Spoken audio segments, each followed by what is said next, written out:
नमस्ते, जनसेवा आयुर्वेद में आपका सभी का स्वागत है। हिंदी बात करने का एक हेतु है कि ये वीडियो जो है ये सब भारत में और राज्य में और सभी देशवासियों को जो कि हिंदी भाषिक है उन लोगों तक जाना चाहिए।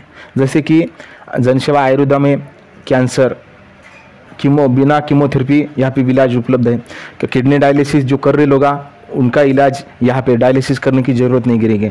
आंखों का जो ऑपरेशन कर रहे उसका भी ट्रीटमेंट यहाँ पे, जो ऑपरेशन नहीं करना यहाँ पे रोक दिया जाता है। दांतों के जो दांता निकाल रहे हैं, दांतों का कौन सा ही रोग रहने दो यहाँ पे इलाज है। स्टमच की प्रॉब्लम रहने दो कि वहाँ शुगर रिवर्स, शुगर बंद, आपको कायम स्वरूपी जो गोलियाँ खा रहे आप वो सब गोलियाँ रुकने वाली हैं।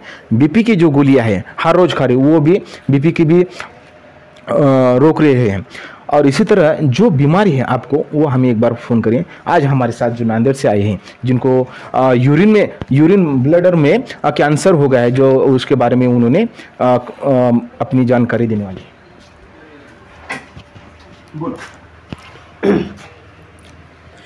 मेरे को मराठी में बोल सकता है, हिंदी में येत असेल तुझ्या मनात हिंदी में बोल। करा।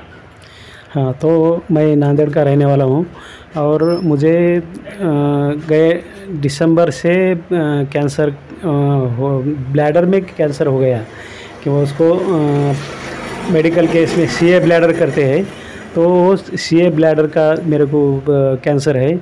और एक बार उसको ऑपरेशन करके ओपन क्लोज करे वाला है, लेकिन जो कैंसर का जो गेट है या गांठ है वो उसकी जड़ें थोड़ा ज़्यादा नीचे जाने के और पेट को भिड़े वाले है, इसलिए उन्होंने पूरा वो कैंसर का जो ये निकाले नहीं है, तो उसको कीमो देना पड़ेगा बोलने के बाद मेरा 3 कीमो हो गया, लेकिन वो कुछ कम नहीं हो गया। इसलिए मैं अभी यहाँ ये डॉक्टर के पास आया हूँ और ये आयुर्वेदिक का मुझे दवा देने वाले हैं। अब देखेंगे क्या होता है इसको, और वो जो उनको जो दवा है वो लेने के लिए वास्ते मैं आया हूँ। मेरे को ऐसा उम्मीद है कि वो जो एलोपैथी की जो उनकी जो कीमोथेरेपी की जो इंजेक्शंस है बहुत भारी और शरीर को बहुत नुकसान पहुंचाने वाले हैं। और ये जो आयुर्वेदिक की जो दवा रहती है वो शरीर को साइड इफ़ेक्ट्स नहीं होता और कोई नुकसान पहुंचाता नहीं है, ऐसा बहुत लोगों का भी अनुभव है। और दूसरे कुछ दवाएं हमने जो देखे वाले हैं और इस्तेमाल करके देखे वाले हैं, उसके साइड इफ़ेक्ट्स और शरीर को हानि पहुंचाते नहीं है।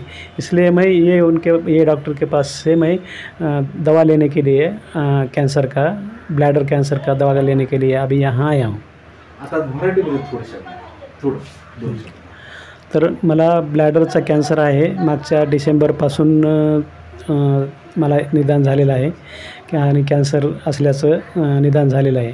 त्याच्यामुळं मी आयुर्वेद म्हणजे शासकीय दवाखान्यामध्ये गेलो होतो, तिथं सगळ्या टेस्ट झाल्याच्या नंतर त्यांनी ओपन केलं, परंतु पूर्ण गाठ त्याची ती काढलेली नाही आहे। त्याच्यानंतर केमो वगैरे घेतल्याच्या नंतर कमी व्हायला पाहिजे होतं, पण ते काही कमी झालेलं नाही आहे, उलट ते गाठ मोठी होत चाललेली आहे, वाढत चाललेली आहे आणि शरीराला खूप नुकसान होत आहे। माझी तब्येत अतिशय त्या ह्याच्यामुळं कीमोच्या याच्यामुळं खूप बिघडलेली आहे, हालत खूप खराब झालेली आहे, अशक्त पण झालेलं आहे।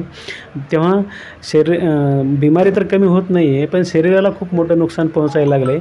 त्याच्यामुळं मग मला एक माहिती मिळाल्यामुळं मी इथं इस्लापूर किंवा सहस्रकुंडच्या डॉक्टरकडे मी इथं आलेलो आहे आणि इथं आता ते आयुर्वेदिकची औषधं घेतल्याच्यानंतर बरे होईल असं मी अपेक्षा करतो। आयुर्वेदिकची औषधं शरीराला नुकसान पोहोचवत नाहीत आणि जर खात्रीशीर जर इलाज झाला तर फार चांगलंच आहे, म्हणून मी हा अनुभव घेण्यासाठी इथं आलेला आहे। धन्यवाद साहब, आपने जो इन्फॉर्मेशन दी है ये लोगों को जाना चाहिए। जैसे कि इन्होंने कहा कीमो करने से साइड इफ़ेक्ट दूसरा ही हो रहा है, क्योंकि मैं यही चाहता हूँ जैसे हमें कैंसर हो गया, कैंसर कैसे हो गया, कुछ तो बैक्टीरिया बढ़ गए हैं, कुछ तो दिक्कत या खान पान या कुछ तो किसी ढंग का ब्लड में कुछ इन्फेक्शन वगैरह।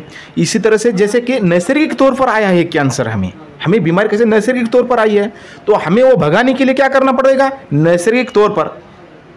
हाँ, जैसे कि कीमो एखादा जो रोगी रहता है जिसमें बहुत उन्हें गड्ढा है समझो, जो 4 स्टेज के ऊपर है, तो हम वो रोगी हम भी नहीं लेते, क्योंकि वो धोखे की सीमा पार हो जाती उसको। तो इसी तरह जो नैसर्गिक तौर पर ये इलाज होना चाहिए, इसलिए हम इनका जो कि 15 दिन का ट्रीटमेंट देने वाले हैं और वो अच्छी तरह से इम्प्रूवमेंट हो गए, ये आशा मैं रखता हूँ। ये वीडियो मिलने के बाद सभी लोगों को शेयर करिए। इतना बोलता हूँ, जय हिंद, जय महाराष्ट्र, धन्यवाद।